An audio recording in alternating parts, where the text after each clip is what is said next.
Très bien. La parole est à Madame Caroline Fiat pour la France Insoumise. Merci Madame la Présidente. Monsieur le ministre de la Santé, depuis le début de la pandémie, nous encourageons la vaccination et nous privilégions la stratégie convaincre plutôt que contraindre, en accord avec les recommandations de l'Organisation mondiale de la santé. La situation dans nos hôpitaux est très préoccupante. Nous subissons une pénurie de personnel aux urgences. Désormais, la crise dans les services de pédiatrie. Je viens moi-même de recevoir une 24e alerte d'appel à la réserve sanitaire. Nos pompiers rencontrent les mêmes difficultés après un été particulièrement éprouvant. Dans ce contexte, chaque personne compte. Nous avons donc déposé une proposition de loi visant à réintégrer le personnel non vacciné avec un protocole sanitaire strict.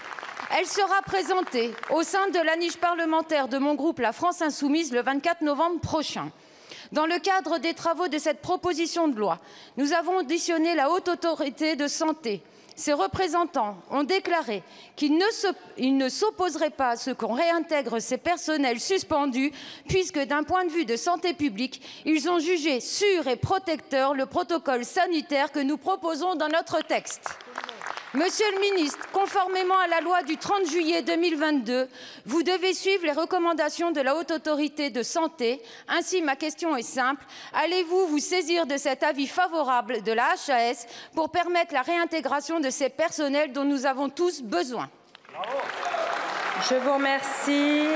La parole est à Monsieur François Braun, ministre de la Santé et de la Prévention. Madame la Présidente, Mesdames et Messieurs les députés, Madame la députée Caroline Fiat, vous proposez de vous inspirer d'une mesure surprenante d'ailleurs du gouvernement italien de Madame Meloni, mesure qui entraîne un certain nombre de difficultés dans son pays actuellement. Je tiens tout d'abord à rapporter, comme vous l'avez fait, l'importance de la vaccination. La vaccination permet de se protéger, permet également de protéger les autres et particulièrement les plus fragiles parce que contrairement à ce que l'on dit ou ce que l'on peut penser, le Covid tue encore. Et d'ailleurs, depuis que nous sommes dans cet hémicycle, 10 de nos concitoyens sont décédés dans les services de réanimation encore du Covid. Vous savez parfaitement comme moi que les personnels non vaccinés, leur réintégration ne réglera pas les problèmes de l'hôpital. Loin de là, ils représentent une minorité de ces personnels et même cela va les aggraver. Pourquoi? Parce que probablement comme vous, j'ai été interroger les professionnels sur le terrain et ces professionnels sur le terrain sont opposés à la réintégration des soignants non vaccinés. D'ailleurs, les patients eux-mêmes se sont exprimés dans le cadre de France Assos Santé. Concernant l'avis de la HAS, je ne doute pas de ce que vous ont dit les gens de la HAS, mais à ma connaissance, ils n'ont pas fait de réponse officielle à telle question. Et je souhaiterais, je pense que vous serez d'accord avec moi, que nous puissions prendre un peu de distance, dépassionner et élargir le débat. J'ai donc demandé la saisie de la Haute Autorité de Santé sur les consignes d'obligation vaccinale des soignants, de toutes les obligations vaccinales, celles qui concernent les vaccins que l'on fait 1 ou 2 fois, mais également celles qui concernent les vaccins réguliers comme la grippe et le Covid.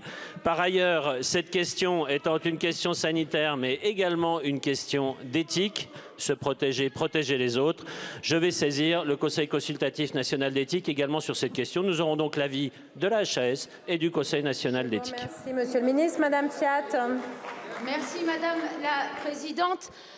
Hier avec la HAS, j'ai eu le même souci.